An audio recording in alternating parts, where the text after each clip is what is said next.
আমাদের মাঝে এসে উপস্থিত হয়েছেন মাসুদ কামাল। মাসুদ কামাল সিনিয়র সাংবাদিক ও রাজনৈতিক বিশ্লেষক। মাসুদ কামাল, অশেষ ধন্যবাদ আসবার জন্য। আমরা রাজনীতির যে নির্বাচনের যে পরিবেশ, সেই পরিবেশ নিয়ে কথা বলছিলাম, তবে আমরা একটু নজর দিতে চাই যে রাজনৈতিক দলগুলো তারা আসলে ভোটারদের প্রতি যে নজরটা দিচ্ছে, ভোটের জন্য চেষ্টা করছে, সেই জায়গা থেকে এবার আওয়ামী লীগ নির্বাচনে নেই, আওয়ামী লীগের যে ভোট ব্যাংক, সেই ভোট ব্যাংকের প্রতিটা নজর আছে, সেই জায়গা থেকে কোন দল এগিয়ে আছে আপনার মনে হয়? এবং আসলে দক্ষিণ পন্থার উত্থান বলে অনেকেই কথা বলছে, এবং তারা আসলে বিশেষ করে জামাত ইসলামী, সেই জামাত ইসলামের ভোটের পরিমাণ যেখানে আমরা সবাই জানি যে কীরকম ছিল, তার আসন কীরকম ছিল, সেই জায়গা থেকে তারা আরেকটি প্রতিদ্বন্দ্বী দল হিসেবে দাঁড়িয়ে যাচ্ছে বলে যে বিশ্লেষণগুলো আমাদের সামনে আসছে, সেটার পেছনে নেপথ্যে আসলে কারণ কি বলে মনে হয়? আপনি তো অনেকগুলি কথা বললেন। এখানে একটা জিনিস কি, মানে জামাতের আসলে তার কি অবস্থা, এটা এই বর্তমান যে পরিস্থিতি, এই পরিস্থিতিতে বোঝা একটু কঠিন। মানে কি, আপনি যদি আগের হিসাবগুলি ধরেন, আমি জামাতের প্রকৃত শক্তিটা কখন দেখেছি, আমি যদি অভিজ্ঞতার কথা বলি, আমরা কখন দেখেছি? আমরা কখনোই দেখি নাই তারা আসলে কতটুকু শক্তি আছে। তারা 2টা 3টা 15টা 18টা এরকম পায়, কিন্তু কার সঙ্গে থেকে পায় এটা আমি জানি না। আবার ধরেন, আমি যদি খুব ঠান্ডা মাথায় চিন্তা করি, ধরা যাক আমি কথা বলি, ধরুন 2001 সালে তারা 2জন মন্ত্রী পেয়েছিল, পাওয়ার পর তারপর যখন 2008 নির্বাচন, মন্ত্রী পাওয়া মানে কি, মনে করি আমরা যে ক্ষমতায় থাকে কিছু লোককে সুবিধা টুবিধা দেয়, দলের মানে আপনার প্রসার ঘটায়, তো তারপরে 2008 কিন্তু তাদের অবস্থা ততটা ভালো হয়নি। তারপরে তারা বিএনপির সঙ্গে ছিল।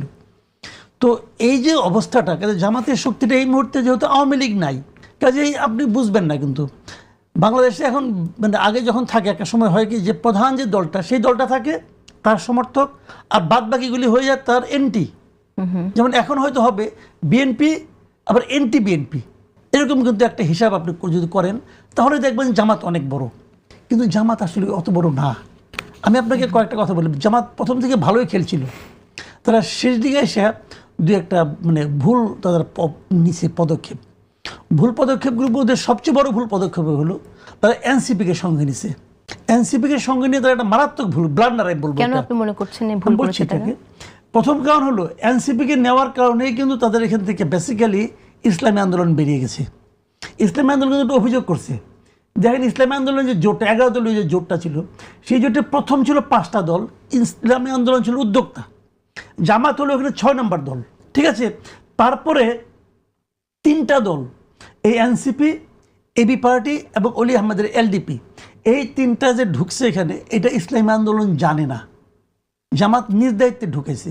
কারণ জামাত কেন এনসিপিকে ঢুকাইছে এই কারণে, জামাতের পেছনে ওই লেজের মতো 71 সালটা লেগেই ছিল, ওটাকে ছাড়ছেই না।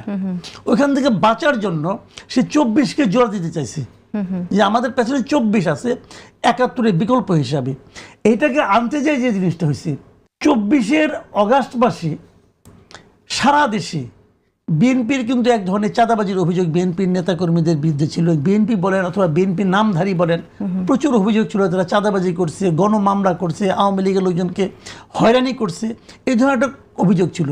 ওই সময় জামাত একটা ইতিবাচক ভূমিকা পালন করছিল, এদেরকে এক ধরনের প্রশ্রয় দিয়ে, আশ্রয় দিয়ে, সহানুভূতি দিয়ে করেছে। কিন্তু সেখান থেকে অনেকে মনে করেছিল যে আওয়ামী ভোটগুলি বোধহয় কিছু কিছু ভোট জামাতের বাক্সে যাবে। কিন্তু যেই মাত্র তারা এনসিপিকে নিয়ে নিল, তখন জিনিসটা কী দাঁড়ালো, যে আওয়ামী লীগের যে রাজনীতি স্থগিত, এটা কার জন্য স্থগিত? এনসিপির জন্য স্থগিত, হাসনাত আবদুল্লাহর জন্য স্থগিত, এরাই তো করছে। আপনি বাংলাদেশে যে কোনো একজন আওয়ামী লীগের যে কোনো পর্যায়ে একজন নেতাকে জিজ্ঞাসা করেন যে তোমার সবচেয়ে ক্রোধ, ঘৃণা অথবা প্রতিহিংসা কার ব্যাপারে, সে বলবে এনসিপির ব্যাপারে। সেই এনসিপি যখন জামাতের সঙ্গে মিলে যায়, তখন জামাতের প্রতি মিনিমাম যাদের একটা শ্রদ্ধা ছিল, যে আমরা হয়তো ওদের কাছে প্রশ্রয় পেয়েছি, ওরা গেলে আমরা এক ধরনের সুবিধা পাবো, এই এনসিপিরা। কিন্তু আমরা তো তারপরও জামাত নেতাদের এই কথাটা বলতে শুনছি। আমরা যদি কোট করি একজন জামাতের প্রার্থীকে, তিনি বলেছেন যে আমাদের আপা নেই, এখন তাহলে আমাদেরকে ভোটটা দেন, আপা আসলে না হয় আবার দেবেন না, সেরকম বলেছে। আজকে আমরা দেখলাম নায়েবে আমির, জামাতের নায়েবে আমির সৈয়দ মোহাম্মদ তাহের, তিনি তার নির্বাচনী ক্যাম্পেইন শুরু করলেন। সেই এলাকার তিনি একজন আওয়ামী লীগ নেতাকে মঞ্চে নিয়ে তিনি তার ক্যাম্পেইনটা করছেন। তো আওয়ামী লীগ নেতাদেরকে তো পাশে রাখছে, তারা তো যাচ্ছে। কিচ্ছু আসে যায় না, বললাম তো ভাই, কিচ্ছু আসে যায় না। এনসিপি যেখানে আছে সেখানে আওয়ামী লীগের কোনো ভোট যাবে না, আপনি ওটা লিখে রাখতে পারেন। এনসিপির নিজস্ব কোনো ভোট ব্যাংক নাই।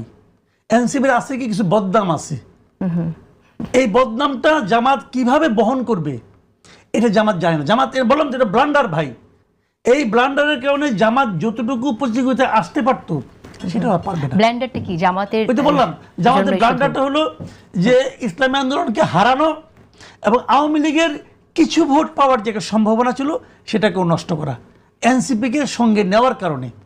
এনসিপির নিজস্ব কোনো ভোট ব্যাংক নাই। আপনি যদি থাকতে, আমি একটা ছোট্ট উদাহরণ দিয়ে শেষ করি 1 মিনিটে। দেখেন এনসিপি তো অনেক বলে ইয়াংদের পার্টি, নতুন তো তারা নতুন ধারা তো না, তারা তো জামাত ধারা, এটা তো বোঝা গেল এখন আর কি। তাহলে ইয়াংদের মধ্যে যে এনসিপির কোনো গ্রহণযোগ্যতা নাই, এটা তো আপনার ছাত্র সংসদ নির্বাচনগুলোতে বোঝা গেল। কোনো একটা জায়গায় তারা তো সেকেন্ডও হয় নাই, জেতা বাদ দেন, তারা তো সেকেন্ডও হতে পারে নাই। তো তাদের সঙ্গে ইয়াংরাও নাই, তো তাদের সঙ্গে কে আছে? কিছু বদনাম আছে, এই বদনামগুলো ছাড়া তাদের আর কিছু নাই। কাজেই ফাহাম আব্দুল সালাম, আপনার মন্তব্য শুনে আপনারও কি তাই মনে হয় নাকি যে এনসিপি শুধু বদনামই আছে? আমার তো মনে হয় যে এনসিপির যারা আসলে সামনের সারির নেতারা, তাদের কিছু তাদের গর্বের জায়গাও আছে। তারা গণঅভ্যুত্থানে তারা যে সাহসী ভূমিকা রেখেছিল, সেই জায়গা থেকে কি জামাতের একটি লাভ হয়ে গেল কিনা, যে জামাত আসলে বলতে চাইবে যে গণঅভ্যুত্থানের শক্তি আমাদের সাথে আছে।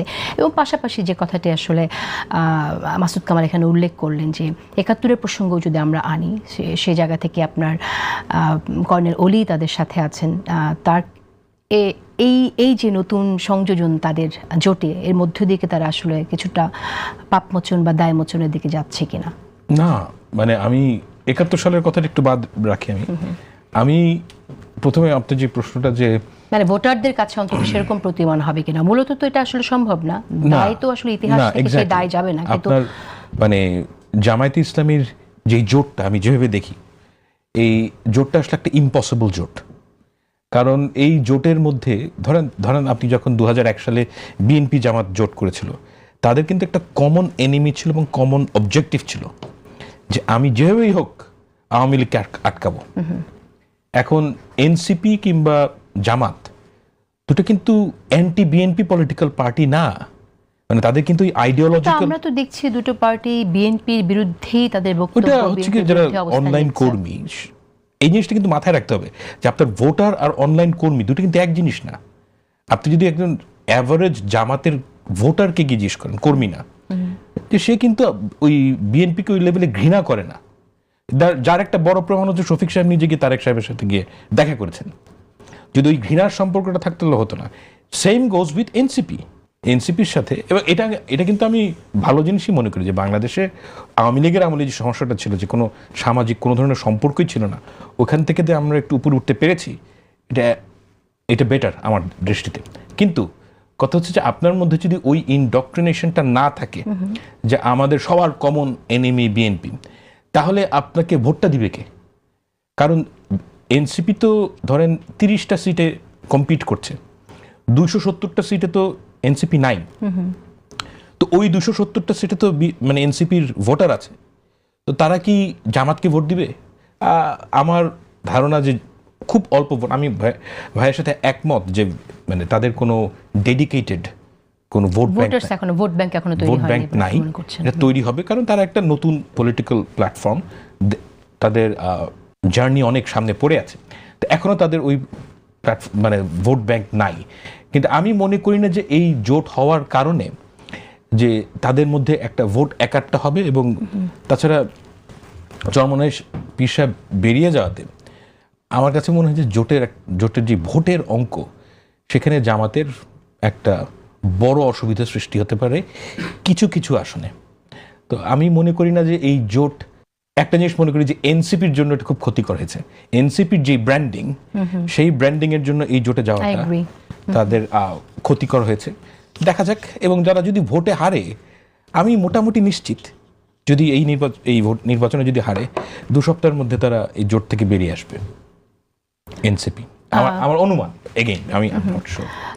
নির্বাচনে হারলে তারা বের হয়ে আসলেও কি তাদের যে ভাবমূর্তি সেটাকে তারা ফিরে পাবে কিনা, আমি সেটাও একটু ভাবার বিষয়। মাসুদ কামাল, আপনার কি মনে হয়? না, আমার তা মনে হয় না।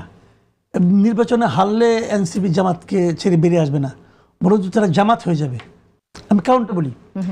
এনসিপির সবচেয়ে বড় ভয়টা কোথায় জানেন? এনসিপির সবচেয়ে বড় ভয় হলো এখন তারা যেখানেই যায় তারা কিন্তু এই গভর্নমেন্টের এক ধরনের প্রোটেকশন পাচ্ছে। যদি নতুন সরকার যখন আসবে তখন তারা সে প্রোটেকশনটা কার কাছে পাবে? এনসিপিকে কিন্তু কেউ কিছু বলবে না, মানে ছাত্রদল এনসিপিকে কেউ অ্যাটাক করবে না, হিট করবে না, কেউ করবে না। কিন্তু এনসিপির সার্বক্ষণিক একটা ভয় থাকবে যে ছাত্রলীগ যুবলীগ না তাকে অ্যাটাক করে নাকি হিট করে। যখন সেই অ্যাটাকটা তার মধ্যে আসবে, এই ভয়টা যখন তার মধ্যে কাজ করবে, তখন তো সে একটা প্রোটেকশন খুঁজবে। তার প্রোটেকশন কোথায়? এই জন্যই সে কিন্তু মরিয়া হয়ে গেছিল বিএনপির সঙ্গে যুক্ত হওয়ার জন্য। তাদেরকে বিএনপি নেয় নাই। এখন জামাত হলো কি মন্দের ভালো আর কি, এখন কি করবে? তারা একটা বড় গাছ লাগবে, তারা দাঁড়ানোর মতো গাতানোর লতার মতো লতে পাতে উঠতে চাচ্ছে আর কি। এখন সেটা বিএনপি নাই, অগত্য জামাত। এখন যখন দেখবে জামাত বলবে তুমি তো আমার নির্বাচনী জোট ছিলা, তখন বলবে ঠিক আছে ভাইয়া, আমি তাহলে জামাতে জয়েনই করলাম, মায়ের কোলে উঠে পড়লাম, কোনো সমস্যা নাই। এবং এটা তাই হবে, এনসিপি আলাদা হওয়ার চেষ্টাই করবে না। আপনি যেটা বলেন এটা থিওরির কথা, বাট বাস্তবতা হলো এইটা। ওরা তো জানে ওদের কি অবস্থা, ওরা এটাও জানে যে যদি মানে একটা স্বাভাবিক পরিবেশে তার কোথায় যাবে। আপনি আমাকে একটা উদাহরণ দিয়ে বলেন। আমার কথা হচ্ছে যে বের হয়ে যেতেই বা হবে কেন? যদি তার হেরেও আমি যায় আপনাকে একটা কথা তবু বলি। তো তারা উচ্চ Simple. কক্ষে যাওয়ার এই যে একটা আসিফ, থাকছে সেই জায়গা এই যে থেকে। আসিফ মাহমুদ সজীব ভুঁইয়া, ঠিক আছে, এই সরকারে যারা আছে, সরকারের বাইরে যারা আছে, মানুষ যারা আছে, মানে তাকে নিয়ে যে পাবলিক পারসেপশনটা, হয়তো সে খুবই সাধু মানুষ, হয়তো সে মসজিদ ইমাম হওয়ার যোগ্য হতে পারে, আমি জানি না, কিন্তু তার ব্যাপারে যে পাবলিক পারসেপশনটা, এখানে আপনি একটা ভালো জিনিস দেখান তো, একটা পয়েন্ট তো, তার বাইরে যাইতে হবে না, তার ঢাকা শহরে হাঁটতে হবে না, কোথায় যাবে সে? দেশের বাইরে যাবে?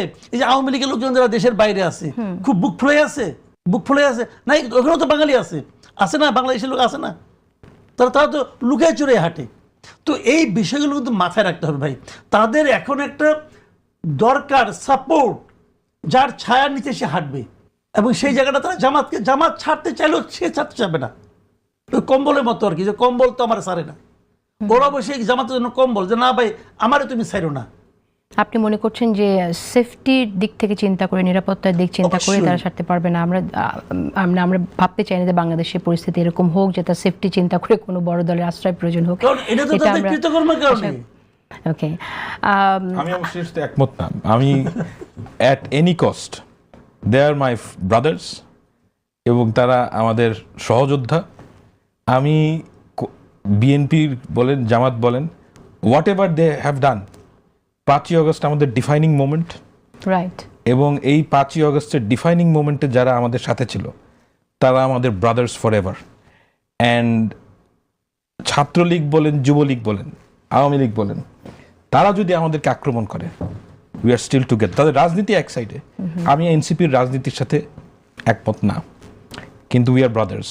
এবং আমি এই কথা বলতে পারি যে যতদিন জীবিত আছি, যে এই 5ই আগস্টের ডিফাইনিং মোমেন্টে যারা আমাদের সাথে ছিল তাদেরকে আমরা ছাড়বো না।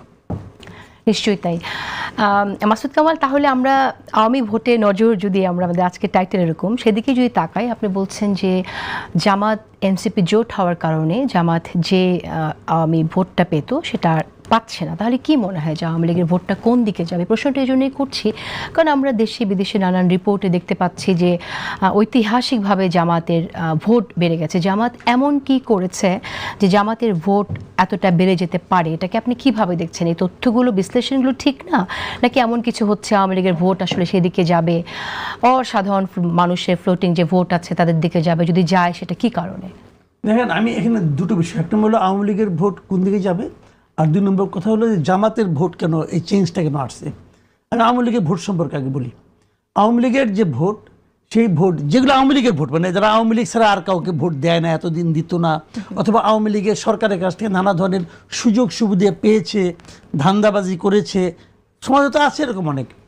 তো তারা যারা ভোট দিতে যাবে, এদের মধ্যে আমার ধারণা যে এখানে অ্যাবাভ 60% আওয়ামী ভোটারের মধ্যে এরা ভোটই দিতে যাবে না, অ্যাবাভ 60%। ওকে, বাদ বাকি যে 40% থাকবে এরা যাবে ভোট দিতে।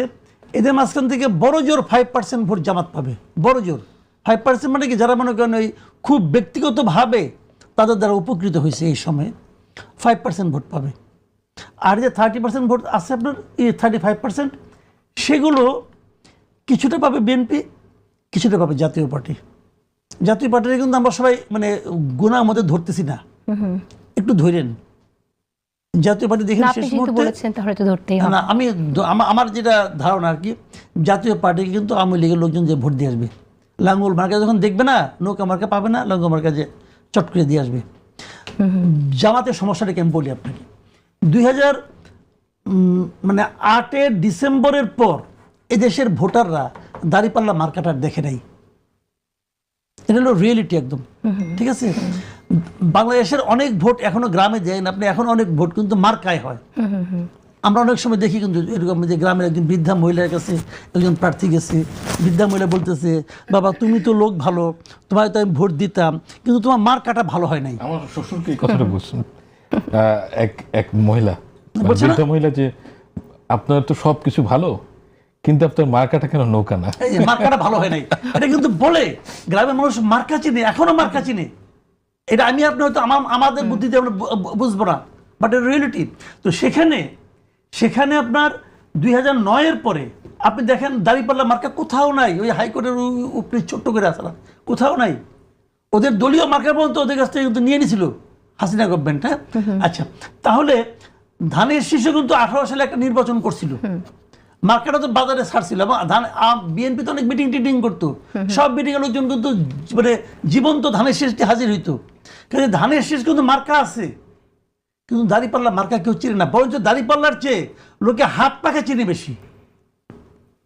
যে কারণে অনেকে বলে না যে দাঁড়িপাল্লা মানে জামাতের যত কর্মী তত ভোট, যত কর্মী তত ভোট, নির্বাচন জিততে পারবে না। জামাত ইসলাম যেভাবে প্রচার করছে, সেই প্রচারটা দেখে মনে হচ্ছে তারা প্রত্যন্ত অঞ্চলে অনেক প্রচার করছে। আমরা সেই প্রচারের পদ্ধতি নিয়ে আমরা হয়তো সমালোচনা করতে পারি, সেটা আসলে আইন সিদ্ধ কিনা, নির্বাচন আইনের আওতায় সেটা পড়ে কিনা, কিন্তু প্রচার তো করছে, সেটা আমরা দেখছি। জামাত প্রচার করছে। আমি আপনাকে একটা এক্সাম্পল দিয়ে বলি, কিছুদিন আগে, আজকে থেকে ধরেন আপনার দিন 15 দিন আগের কথা বলতেছি আমি, আমাকে জামাতের একজন নেতাই বলছে যে সারা দেশের যত বাড়ি আছে সেই বাড়িগুলিতে তাদের একবার করে যাওয়া হয়ে গেছে, তারা নির্বাচনের আগে 3 বার যাবে, প্রত্যেকটা বাড়িতে তারা একবার নক করছে। আমি যাই না, আমার পাশে যায় না, উনি বলেছেন যেটা, আমি ওনার কথা বললাম, এবং বলার সময় ওনার মধ্যে আমি যে মানে আত্মবিশ্বাসের যে লেভেল দেখছি, আমি নিজে একটু বিস্মিত হয়েছি।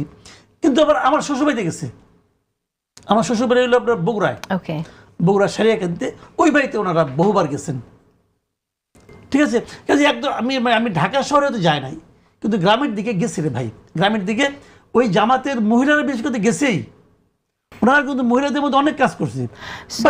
বিষয়টা কি জানেন, এই যাওয়া না আসা কিছু যায় আসে না। আমি নিজের জীবন দিয়ে বলি আপনাকে, বহুবার আমি দেখছি যে এই ইলেকশন হয় না, যে আপনাদের সংগঠনের ইলেকশন হয়, ডিআরইউ প্রেস ক্লাব ইলেকশন হয়, তো আমার কাছে অনেকে গেছে, ভোট চাইছে, আমি বলছি তোমাকে ভোট দিব, অমুক দিব, তুমুক দিব, শেষ পর্যন্ত যাই দেখছি কি যে আমি বুঝি না কারা কারা জানি দিয়ে আসছি, পরে করে দেই নাই, কথা রাখেননি। আমি আগে শিক্ষিত মানুষ, আমি তো লেখাপড়া করছি, তাই না? তো আমার তো ভোলা উচিত ছিল না, তো আমি শেষ পর্যন্ত দেই নাই। পরে আমি চিন্তা করছি এটা আমি কি কারণে করলাম। তো ওইটা হয় কি যে আগে কে আগে গেছে, কে পরে গেছে, এটা হচ্ছে ম্যাটেরিয়াল। ভোটের সিদ্ধান্তটা হয় শেষ মুহূর্তে, একদম শেষ মুহূর্তে। আর এটা একটা জ্বরের মতো, বাংলাদেশে ভোটিং সিস্টেম না, এটা হুজুগের মতো, কর্মীরা ছাড়া শেষ মুহূর্তে হুজুগ উঠে যায়, সেটা বলা যায়, ওখানে চলে যায়। আপনি একটা জিনিস লক্ষ্য করেন, আমি কিন্তু জামাতকে আন্ডারমাইন করতেছি না, জামাত একটা অবশ্যই একটা মানে বড় শক্তি, কিন্তু ওই হুজুগ তোলার মতো ক্যাপাবিলিটি তাদের আছে কিনা আমার সন্দেহ। হুজুগটা কিন্তু মানে খুব লজিক দিয়ে ওঠে না। কিন্তু আমি ফাহাম আব্দুল সালাম, আমি আপনার কাছে আসি। আমরা এই আলাপটা যখন করছি, তো ঠিক সেই সময়টাতে মাথায় রাখতে হবে যে আমরা আবার এরকম সমালোচনা শুনছি। সরকারের একজন উপদেষ্টা তিনি নিজে বলেছেন যে সরকারের একটি অংশ চায় না যে ভোটটা ভালো হোক, সেরকমটা শুনেছি। আবার আজকে বিএনপি নেতা তিনি মির্জা আব্বাস তিনি বললেন যে সরকার চাইতে বিশেষ দলকে সহযোগিতা করতে। আসলে নির্বাচনটা কতটুকু ভালো হবে, সুষ্ঠু নির্বাচন কতটুকু হবে বলে আপনার কাছে মনে হয়? ইলেকশন ইঞ্জিনিয়ারের কথা আমরা অনেক শুনি, সেরকম কোনো আশঙ্কা আপনি দেখেন কিনা? দেখেন, বাংলাদেশে রেজাল্ট বদলানোর জন্য, মানে একটা মিনিংফুল রিগিং করার জন্য যেই লজিস্টিক্স, যেই ধরনের প্ল্যানিং দরকার, আমি ব্যক্তিগতভাবে আমার অভিজ্ঞতা যে বিএনপি বলেন কিংবা জামায়াত ইসলামী বলেন, দুইটা দলেরই ওই লেভেলের কম্পিটেন্স নাই। মানে আপনি যদি বলেন যে একেবারে পুরো দেশের মানে 2013 কিংবা 2018 নির্বাচনের মতন, ওই লেভেলের রিগিং করার এটা কিন্তু খুব কঠিন, এটার প্ল্যানিং খুব আগের থেকে করতে হয়, এটার সক্ষমতা লাগে, আপনার জায়গায় জায়গায় নিজের লোক লাগবে এবং তারা সবাই নিজের আত্মা বিক্রি করতে রাজি হতে হবে। এই লেভেলের সক্ষমতা বিএনপি কিংবা জামায়াতে ইসলামী দুটোর মধ্যেই নাই। এবং দ্বিতীয় যে কথা সেটা হচ্ছে যে বিএনপির একটা ভেস্টেড ইন্টারেস্ট আছে, যেহেতু তারা যে কোনো পোলিংয়ে বিপুলভাবে এগিয়ে আছে, তাদের যে ভয় সেটা হচ্ছে যে কোনো জায়গায় যদি কোনো উৎসাহী লোক যদি বিএনপির পক্ষে রিগিং করে, এবং এটা যে হতে পারে এই সম্ভাবনা উড়িয়ে দেওয়া যায় না। কারণ বাংলাদেশে আসলে অনেক ক্ষেত্রে আমার নিজের অভিজ্ঞতা বলে যে পার্টি লিডারশিপ কিছু বলে না, কিন্তু লোকাল যেই লোকটা কাজ করছে সে ভয় পায়। যে যেমন 2000 মানে ইটস এ ফানি স্টোরি, 2018 নির্বাচনে আওয়ামী লীগের অনেক জায়গায় মানে ওদের নিয়ম ছিল, ওরা বলেছিল যে এই এলাকা থেকে বিএনপিকে জেতাতে হবে, কিন্তু ওই এলাকার যে ডিসি, যে রিটার্নিং অফিসার, সে মনে করেছে যে এই এলাকার থেকে যদি পার্টির থেকে উপর থেকে যাই আসুক, আমার এলাকার থেকে যদি আওয়ামী লীগ না জিতে তাহলে আমার চাকরি থাকবে না।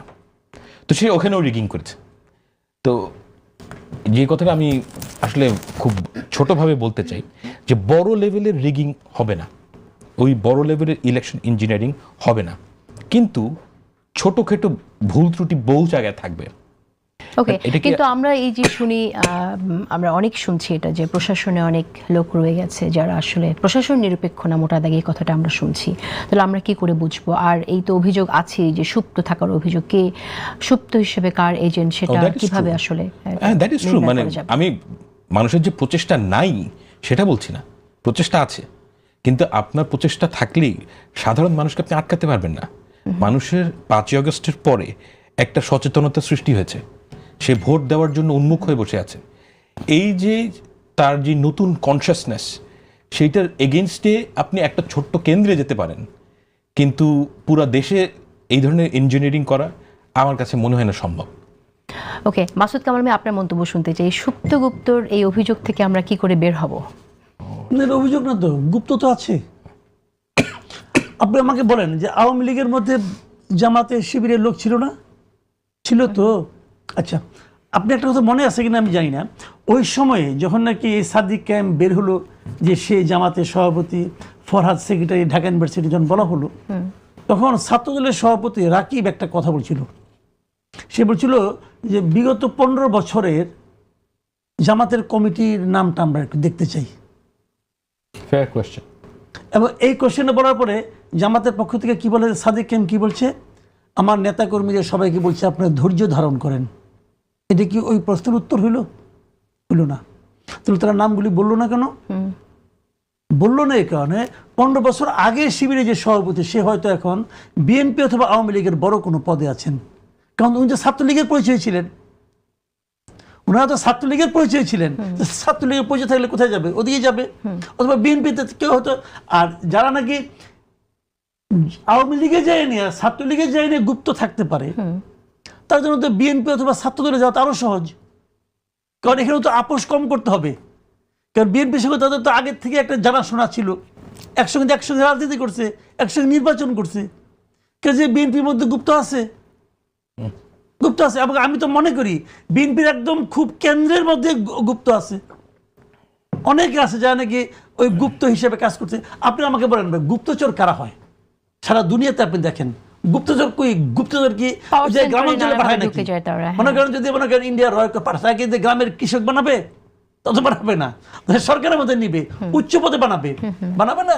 আমরা তো একসময় শুনছিলাম যে গর্ভজীবন নাকি সিআর এজেন্ট, শুনছিলাম তো। তো এখন বিষয়গুলো যেরকম, তারা তো ওই লেভেলে বানায়। তো ওই লেভেলে এখন তাহলে আমি যদি মনে করি যে বিএনপি যে বর্তমান যে একদম সেন্টারে যারা আছে, এখানে মনে করি একজন আছে, আমি ধরলাম একজন, এখন একটা যদি থাকে মূল, আপনি কি বলবেন রে ভাই? যে কোনো প্ল্যান সে তো অনেক কিছু জানে।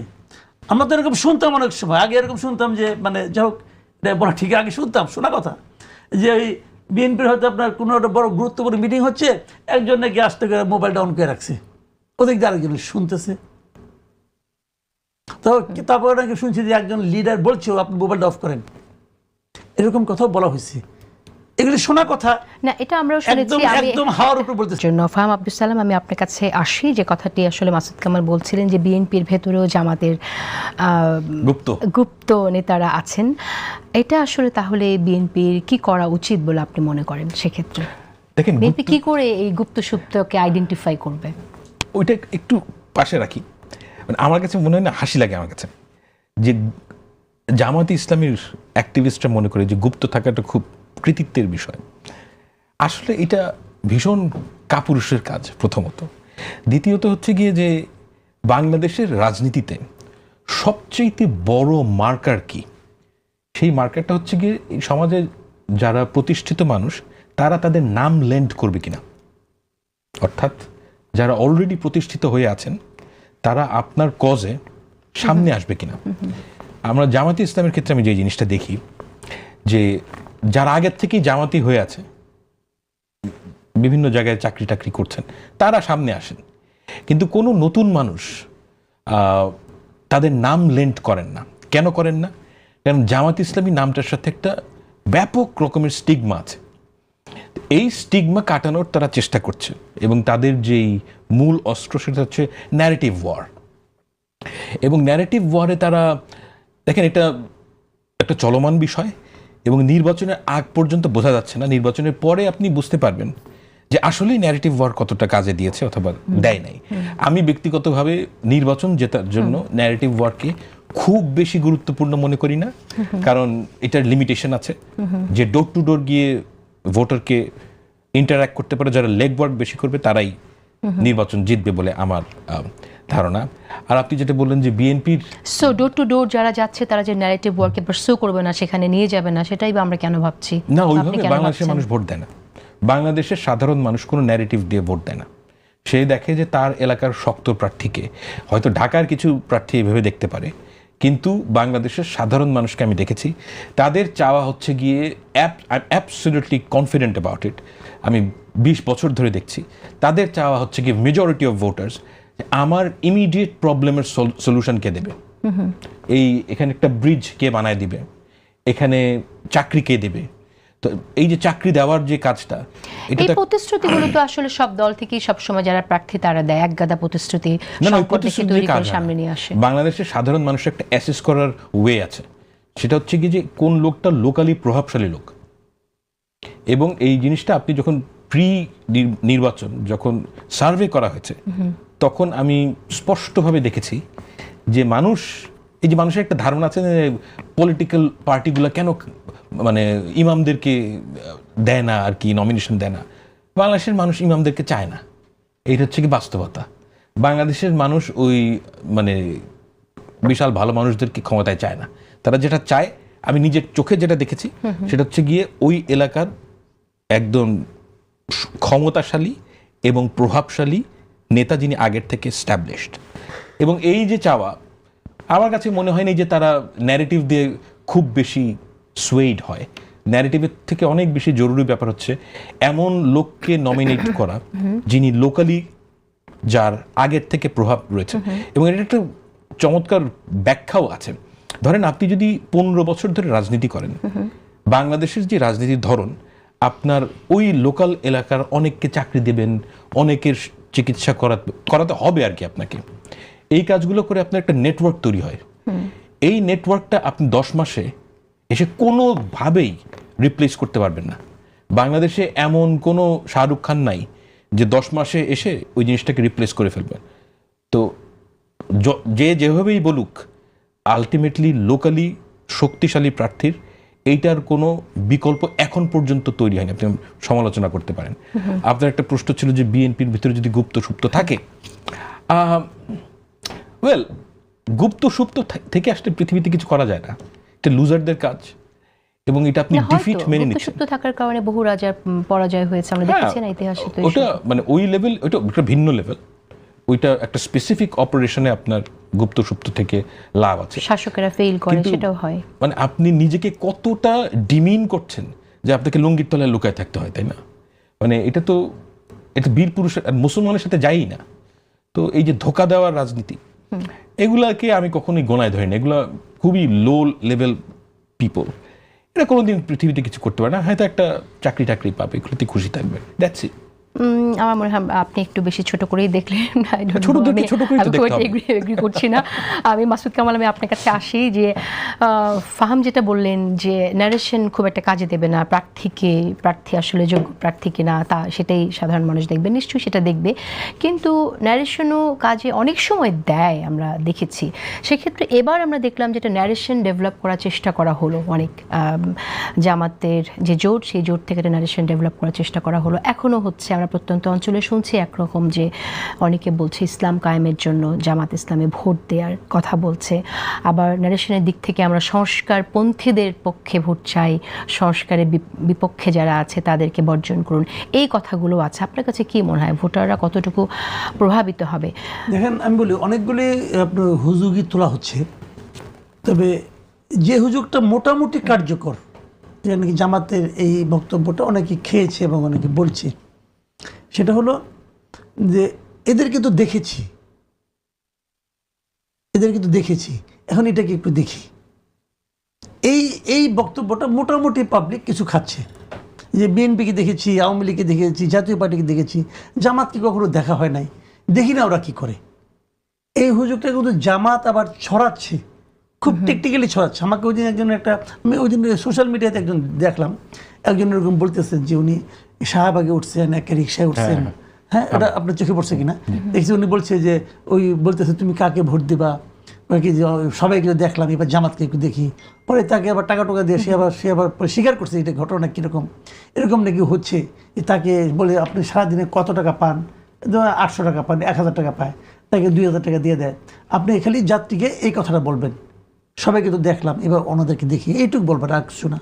তো এটা সত্য মিথ্যা আমি জানি না, বাট এটা সত্য হতে পারে, মানে এই ধরনের বাস্তবতা সমাজে বিরাজ করে। কিন্তু এই একটা হুজুগ ছাড়া, একটা আপনার ন্যারেশন ছাড়া আর কিছু মার্কেটে কাজ করছে বলে আমার কাছে মনে হয় না, এটা করবে না। একটা জিনিস কি, আমি মানে অনেকেই বলতে শুনছি যে জিনিসটা, সেটা হলো গিয়া মানে ইলেকশনে যেটা হয়, এমনও হয় যে তুমি কার নাতি এটা ইম্পর্টেন্ট, ওই বাড়ির পোলা এটা ইম্পর্টেন্ট, বুঝছেন না? সে হয়তো এলাকায় থাকেই না রে ভাই, ওই বাড়ির পোলা তুমি, আচ্ছা তাহলে কত খারাপ হবো, আরে ভোট দাও। এগুলি কিন্তু বাংলাদেশের পলিটিক্স কিন্তু ভাই আপনার ওয়েস্টার্ন কান্ট্রি পলিটিক্সের মতো না। আমাদের ভোটিং সিস্টেমটা বহুত পিকুলিয়ার, এগুলো আমি দেখেছি, এগুলো হয়। আবার ওই যে আপনি গ্রামের মানুষের কাছে যাবেন, বুঝাতে যাবেন, বুঝবে না কিন্তু। আপনি বুঝা, আমি বুঝবো কেন ভাই? আমি বুঝি না, আমি বুঝি। সে কিন্তু গর্তমি করে, এবং তার বোঝা যে তার উপলব্ধিটা যে একদম ভুল, তাও কিন্তু আপনি ফালাই দিতে পারবেন না। আপনি বইটই পড়ছেন, তাতে কিন্তু আসা যায় না। তার বোঝা কিন্তু তার অভিজ্ঞতা থেকে আসছে, এবং ওইটাই তারা কিন্তু ভুল করে না। কাজে এই সমস্ত জায়গায় হয় কি, যে দেখেন একটা আমি বললাম তো, একটা ইলেকশনে জিততে হলে ইলেকশনটা জোয়ারের মতো, আপনি জোয়ারের মতো পানি আসতে হবে। আপনি বদনাতে ঢাইলে ভেজাতে পারবেন না ভাই, বদনার পানিতে ইলেকশন করতে পারবেন না, জোয়ারের পানিতে করতে হবে। সেই জোয়ারটা তোলার মতো অ্যাবিলিটি এই দলের নাই। এটা সবচেয়ে বাস্তব। আপনি যাই গুনগুন করে তাকে বোঝাচ্ছেন। আমি একটা ঘটনা জানি, এক ফ্যামিলির কথা, যে প্রথম মহিলারা গেছে, যে তাদের বুঝাইছে, বোঝানোর পরে তারপরে এখন সে বিরক্ত, আইসে না আবার আমাদের কাছে খাবার চায়। এক ভদ্র মহিলা বলতেছেন আমাকে, ওইকে কি মিটিং টিটিং করে মহিলাদের নিয়ে আসে, ওইকে কিছু একটা নাস্তা পানির ব্যবস্থা করেন। তো এটা আমি কেন করব বলতেছে। আবার কয়েকদিন পরে নাকি টাকা পয়সাও চায়, আবার এরকম মানে সার্ভিস দিচ্ছে। এরা চাচ্ছে ওদের সঙ্গে একাত্ম হওয়ার জন্য, আর যার কাছে যাচ্ছে সে তো এটাকে একাত্ম ফিল করতেছে না। এটা অন্যরকম বিষয় কিন্তু এটা। কাজে ওভাবে কতটা সাকসেসফুল আমি যাই না, বাট একটা জিনিস হলো ওইটাই, যে আপনি কতটুকু মানুষকে ফিল করাইতে পারবেন, কঠিন। ওকে, আওয়ামী লীগ তো চাইবেই তার দল ফিরে আসুক, সেটা যেমন আছে, পাশাপাশি পার্শ্ববর্তী দেশ ভারতও চেয়েছে আওয়ামী লীগ ফিরে আসুক, নির্বাচনে অংশগ্রহণ করুক। সেটা শুধু ভারত না, আমরা জাতিসংঘের হিউম্যান রাইটসের যে রিপোর্টটা, সেখানেও আমরা সেরকম একটা পরামর্শ দেখেছিলাম। সেই জায়গা থেকে কি মনে হয় যে আমরা তো এরকম শুনে অনেকে আলোচনা করেন যে বাংলাদেশের দক্ষিণ পন্থার উত্থান, এ ধরনের একটি আলোচনা আছে, যেটা আপনার ভারত বলতে চায় এবং আওয়ামী লীগও বলতে চায়, এবং সেটা যদি হয় এর মধ্য দিয়ে একরকম আওয়ামী লীগের পুনর্বাসনটা ফিরে আসাটা সহজতর হবে। তো এখানে কি কোনো আন্তর্জাতিক কোনো আপনি দেখেন কিনা, যে একটি বিশেষ দলকে সমর্থন যোগানোর ক্ষেত্রে আওয়ামী লীগকে ফিরে আনার জন্য? না, আজকে তো আমি দেখলাম, আপনিও যে লেখাটাকে ইঙ্গিত করছেন, যে ওখানে আমি দেখলাম যে আমেরিকান এম্বাসিতে একজন ডিপ্লোম্যাট, তারা নাম প্রকাশ করে নাই, তারা বাংলাদেশের কোনো সাংবাদিকদের একটা জায়গায় তারা সরাসরি এখানে বলেছেন, যেটা ইনফর্মাল ডিসকাশন, সেই ইনফর্মাল ডিসকাশনে তারা বলেছেন যে জামায়াত ইসলামের ব্যাপারটা খুব পজিটিভ তারা।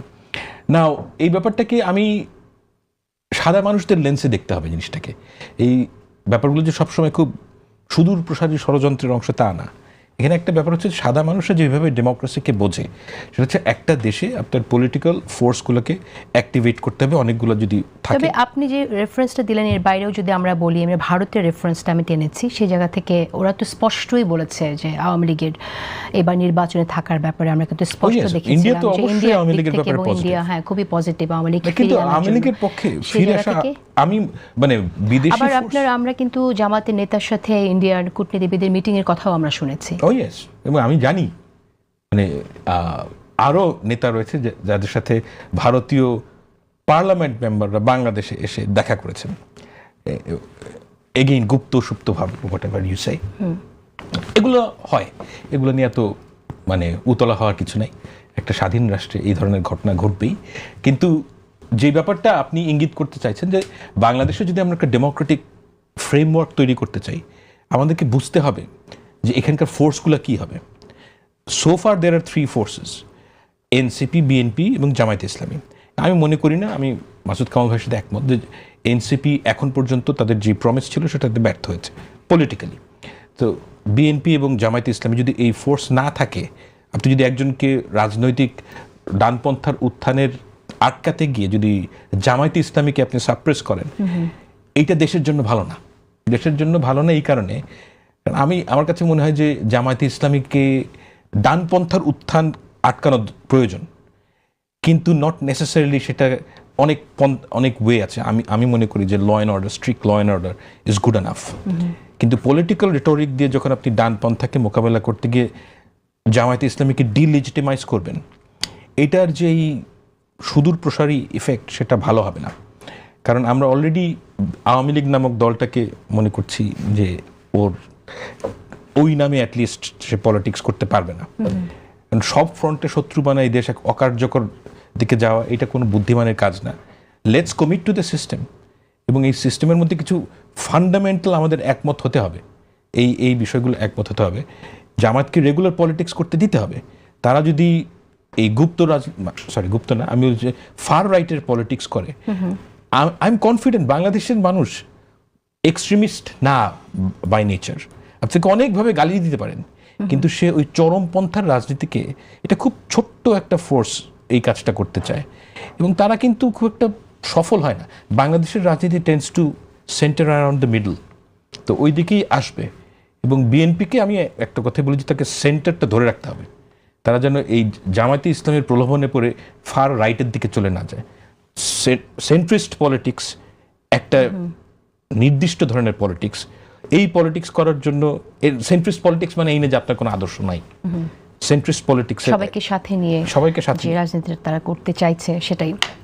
আমরা এই যে জামাতের অনেকের কথা শুনে যে এনআইডি কালেক্ট করার কথা আমরা শুনছি, এই বিষয়টা আমি মাসুদ কামাল আপনার কাছ থেকে একটু জানতে চাই যে এটা তো আসলে এনআইডি কালেক্ট যে করছেন তারা, আমরা শুনতে পাই এটা তো তারা আসলে করতে পারেন, এটা তো আসলে একটু খুবই ব্যক্তিগত তথ্য। তো এই অভিযোগটা আসছে সে জায়গা থেকে আপনার কি মনে হয় যে এটা নির্বাচন কমিশন তো এগুলো আসলে খতিয়ে দেখা দরকার? আমরা কিন্তু সেই উদ্যোগটা দেখছি না নির্বাচন কমিশনের। এমনকি যে তালিমের কথা আমরা শুনি যে তালিম দিতে গিয়ে যা ভোট চাইছেন, যারা যাচ্ছেন জান্নাতে যেতে হলে জামাত ইসলামকে ভোট দেয়া, এটাও তো আসলে নির্বাচনী আইন লঙ্ঘন, ধর্মীয় অনুভূতিকে ব্যবহার করে যে ক্যাম্পেইন। তো এই জায়গাগুলোতে নির্বাচন কমিশন একদম চুপ হয়ে আছে কেন? এর বাইরেও ধরেন অন্যান্য দল, এমনকি বিএনপিরও 2-1 বিরুদ্ধে ধরেন অভিযোগ আছে যে তারা নির্বাচনী আইন মানছেন না। সেই জায়গায় আমরা নির্বাচন কমিশনকে কোনো উদ্যোগে নিতে দেখছি না। প্রথমত হলো তামিলটা তাদের এটা পলিটিক্যাল স্ট্র্যাটেজি হতে পারে, এটা নিয়ে আমার কোনো বক্তব্য নেই। কিন্তু আপনার এনআইডির তথ্য নেওয়া, এটা তো আসলে অন্যের, এটা তো তার ব্যক্তিগত তথ্য, এটা আপনি নিতে চাইতে পারেন না। তো এরকমভাবে দেখলেও অনেক অনিয়ম হচ্ছে, অনেক কিছুই হচ্ছে। বাট আমাদের নির্বাচন কমিশনের কোনো হেলদোল আপনি দেখছেন না, না দেখে হতাশ হওয়ার কিছু নাই। হতাশ হওয়ার কিছু নাই মানে আমি এই নির্বাচন কমিশনকে আমার বিবেচনা এটা একটা অথর্ব, অযোগ্য এবং অনভিজ্ঞ এই একটা নির্বাচন কমিশন আমরা পেয়েছি। এদের কোনো অভিজ্ঞতা নেই, জীবনে কোনোদিন কোনো নির্বাচন পরিচালনা করে নাই। তাদেরকে আপনি মানে বাংলাদেশের ইতিহাসের সবচেয়ে জটিল নির্বাচনটা পরিচালনার দায়িত্ব দিয়েছেন। তাদের কোনো অভিজ্ঞতাও নাই এবং তারা অযোগ্য। এবং অযোগ্য কী হবে সেটা আমি বলি আপনাকে। একজন লোক আজকে থেকে 15 বছর আগে রিটায়ারমেন্টে গেছে রে ভাই, 15 বছর আগে। তাকে রিটায়ারমেন্টে পাঠালেন কেন? আপনি এই কথা না জবাব দেন। সরকার তাকে অবসরে পাঠালো কেন? এই কারণে পাঠালো যে সরকার মনে করেছেন ওনার মেধা হয়তো বা আছে অথবা অন্য কিছু আছে, বাট উনি ফিজিক্যালি ওনার মেধার সঙ্গে ওনার শারীরিক কর্মকাণ্ড উনি সিনক্রোনাইজ করতে পারবেন না। এমন একটা বয়সে সে পৌঁছে গেছে। এক সময় আমি অনেক কিছু পারতাম, হয়তো এখনো মনে করি আমি পারবো, কিন্তু আমার শরীর সেটাকে সায় দিবে না। এটাই প্রকৃতির নিয়ম। ওনাকে বিদায় করছে, তারপরে 10-15 বছর ধরে উনি কিছুই করে না। তার আইনা আপনি মানে দেশের সবচেয়ে কঠিন কাজটার মধ্যে বসাই দিলেন হাতে ধরে আইনা। তো সে কেমনে করে করবো? সে তো সিদ্ধা দেখেন আপনি একটা সামান্য একটা উদাহরণ দিয়ে বলি, 15 লাখের postal ballot, 15 lakh postal ballot, তার মধ্যে অর্ধেক হলো দেশে, অর্ধেক এইটাই তারা ম্যানেজ করতে পারতেছে না। তো 12 কোটি ভোটারের এই নির্বাচন তারা কেমন করে এই করবো? একই দিনে 12 কোটি লোকের 2টা নির্বাচন কেমন করে করবো রে ভাই? তাদের সেই অ্যাবিলিটি নাই। কাজেই যাদের এই ক্ষমতাই নাই তার কাছ থেকে আপনি খুঁটিটাই সমস্যা নিয়ে তাদের উপরে আপনি মন খারাপ করেন ভাই, এটা তো হলো না। মন খারাপ করেন না, এটাই তারা এটাই পারে, তারা এতটুকুই পারে, এটা মেনে নিয়েই আপনাকে কাজ করতে হবে।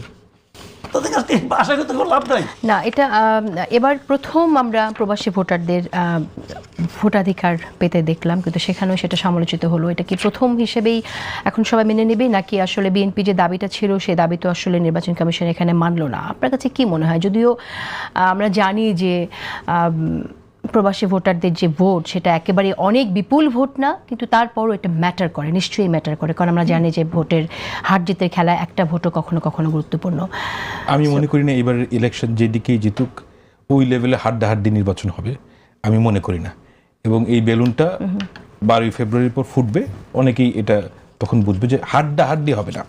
না, আপনার যে প্রশ্ন যে প্রবাসী ব্যালট, আমার কাছে মনে হচ্ছে যে এটা একটা রাজনৈতিক চাপ দেওয়ার জন্য বিএনপি এই জিনিসটা করেছে, চাপে রাখার জন্য। খুব যে বড় সমস্যা, এবং বিএনপির যে অভিযোগগুলো কিন্তু লজিক্যাল। এখন প্রশ্ন হচ্ছে যে অভিযোগ লজিক্যাল হলো, যে ভোট দিচ্ছে সে কি প্রবাসী একটা মানুষ, সে কি ধানের শীষ কিংবা দাড়িপাল্লা কিংবা শাপলাকলি খুঁজে বের করতে পারবে না? সে পারবে। এবং আমাদেরকে একটা জিনিস মনে রাখতে হবে, মাসুদ কামাল ভাইয়ের সাথে আমি একমত যে এইবারের যে নির্বাচন কমিশন সেটা বেশ দুর্বল, এবং এই দুর্বল হওয়ার যথার্থ কারণ আছে। কারণ 15 বছর ধরে আওয়ামী লীগ যে কাজটা করেছে, যে একদম সব লেভেলে ফিল্টার আউট করে শুধুমাত্র আওয়ামী লীগারদেরকে উপরে চাকরি দিয়েছে। তা আপনি যখন হুট করে ওদেরকে বের করে দিবেন, আপনি গিয়ে দেখবেন যে মানে সিনিয়র কোনো লোক নাই যে বেসিকলি আপনি বলবেন যে প্রফেশনাল অফিসার এবং কি বলবো যে নিরপেক্ষভাবে কাজ করতে সক্ষম, এই ধরনের লোক নেই বলছেন। আচ্ছা, শেষ করে দেব আমি একটু আপনার কাছে আপনার মন্তব্য শুনতে চাই যে বিএনপির প্রায় 1/2 আসনে আমরা দেখছি যে 91 মতো স্বতন্ত্র 91 জন স্বতন্ত্র প্রার্থী আছে, সেটা আসলে নির্বাচনে কতটুকু প্রভাবিত করবে বলে আপনার মনে হয়? বেশ অনেক সিটে এটা একটা সমস্যা তৈরি করবে। সো আমার কাছে যেটা এখন মনে হয় যে বিএনপির জন্য সবচেয়ে বড় যেই সংকট, সেটা জামায়াতে ইসলামী যতটা তাদের প্রতিদ্বন্দ্বী, তার চেয়ে বেশি সমস্যা তৈরি করবে যে এই ধরনের ভোটাররা, তার নিজের দলের থেকে যে বিদ্রোহী প্রার্থী দাঁড়িয়ে যাচ্ছে। এবং বিদ্রোহী পার্টিদেরকে অবশ্য এ কথাটাও সত্য যে অনেকেই বহিষ্কার করা হয়েছে। তো বহিষ্কার করার ফলে তাদের ক্ষমতা সিগনিফিকেন্টলি কমে যাবে, কারণ ওই লোকাল এলাকার যারা কর্মী তারা তার সাথে কাজ করবে না হয়তো, কারণ তাদেরও ভবিষ্যতের একটা বিষয় আছে, ক্যারিয়ারের প্রোগ্রেশনের, তারা হয়তো তার সাথে কাজ করবে না। কিন্তু তারপরও তারা যথেষ্ট ভোট কাটতে সক্ষম, এবং এই ভোট কাটতে এটার সুবিধা জামায়াত ইসলামী পাবে। শেষ করে দেবো, একেবারেই সময় নেই, যদি আপনি কিছু অ্যাড করতে চান মাসুদ কামাল। এখানে হলো কি জানেন, এখান থেকে বিএনপিকে একটা শিক্ষা নিতে হবে যে একটা পলিটিক্যাল পার্টি এইভাবে জোড়াতালি দিয়ে চলতে পারে না, যে পার্টির উপর কোনো কন্ট্রোল থাকবে না। আপনি একটা ঘটনা দেখেন, আমি একটা ছোট্ট একটা ঘটনা বলি, সিলেটের একটা ঘটনা। সিলেটের জামাতের একজন প্রার্থী, তাকে পার্টি বলছে তুমি প্রত্যাহার করে নাও, কারণ ওখানে আপনার এই নিজামে ইসলাম কি একটা পার্টি আছে, ওদের একজন প্রার্থীকে তারা এখানে দিয়েছে। উনি প্রত্যাহার করতে যাবেন, ওনার দলের লোকরা ওনাকে তালাবন্ধ করে রাখছে, উনি বেরোতে পারতেছেন না। ওনার দলের লোক বলছে না আপনাকে থাকতে হবে, উনি বেরোতে পারেন না, শেষ পর্যন্ত বেরোতে পারেননি। উনি বের হয়ে পরে বলতেছেন সাংবাদিকদের কাছে যে আমার দলের লোকরা আমাকে বেরোতে দেয়নি, আমার কর্মীরা, এতে আমি আপ্লুত, কিন্তু আমার পার্টি বলেছে প্রত্যাহার করতে, আমার তো প্রত্যাহার করা উচিত এবং সেটাই আমি করব। দেখেন এই যে পার্টির প্রতি যে একটা ডেডিকেশন, এটা হলো একটা পলিটিক্যাল পার্টি ক্যারেক্টার। এখন বিএনপি বলবে যে না আমি তো ওই ধরনের পার্টি না, বাট আপনি যে ধরনের পার্টি হন, আপনার সঙ্গে যে 20 বছর ছিল, ধরা যাক কথার কথা, তাকে আপনি কেন চিনতে পারলেন না যে সে যোগ্য প্রার্থী, অথবা সে কেন আমাদের আপনার শেষ স্বার্থটা করে বুঝতে দিতে পারলো হবে, না? একেবারেই সময় নেই, সে কেন একদমই বুঝতে তাই। পারলো না? হ্যাঁ, পার্টির এটা ভেতরে নিয়ে BNP কে ভাবতে হবে। পার্টির ভেতরে যে প্রসেসটা যেভাবে প্রার্থী সিলেক্ট করা হয় আমার মনে হয় সেটা আবার বিবেচনা করা দরকার।